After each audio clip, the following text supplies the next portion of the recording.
Ekitongole kya Brian White Foundation kyakumala Sabbath namba mu bitundu ebya Arua nga kisomesa abantu engeri y'okwejja mu bwavu, okubawa ebikozesebwa mu bulamu obwa bulijjo n'okubawa ensimbi ez'okuyisibwa mu bibiina by'obwegassi basobole okwejja mu bwavu era nga zakozesebwa awatali kuzza magoba. Nannyini ekitongole kino kirumira Brian amanyiddwa nga Brian White atulaze ebintu eby'enjawulo bye bagenda okuwa abantu mu Arua okuli eggaali, ensigo ez'embala, enkumbi, ebiso, mama kits n'ebikozesebwa mu masomero.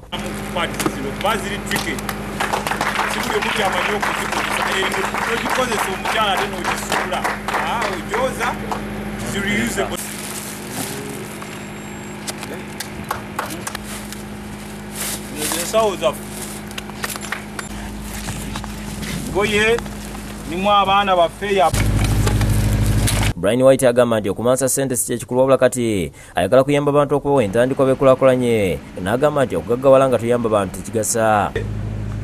Baze ne ssente ntono nga tugenda ziteeka mu saakos tutya nti bwe tujja mu saako ojja kujjuza foomu eno tukubuuze nti akugaye nti nze ndi mulunzi kyolunda nti nti nze njagala obukoko bwange bu broilers nti oba mu myezi 6 ojja kuba ssente nkoze eki zizizza. Ayongereko nti enkola eno agenda gitambuza mu bitundu byonna eby'eggwanga naddala ebyo ebiri mu bwetaavu. Abantu ba Arua twetegekere tugenda kujja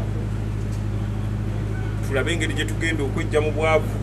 Abamu ku bayimbi ne bannakatemba abagenda okusanyusa abantu ba Arua okuli King Michael ne Muhanji bategeeza nti baakubasanyusa nga bayambibwa okwejja mu bwavu. Entertainment emiridde bwe civic event twagimaze twagisasudde cash down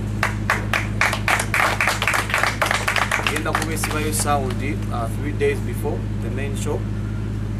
Abayimbi aba Arua nagendayo nembalaba era bali set batulinze bagenda kuba batu entertaininga n'abayimbi aba wano twakoze selection tugenda kugenda ne Cindy, tugenda kugenda ne Gravity, tugenda kugenda ne Big Eye, tugenda kugenda ne Clever J. Joseph Ssettimba yakusakidde Glen ku lwa Bukedde TV.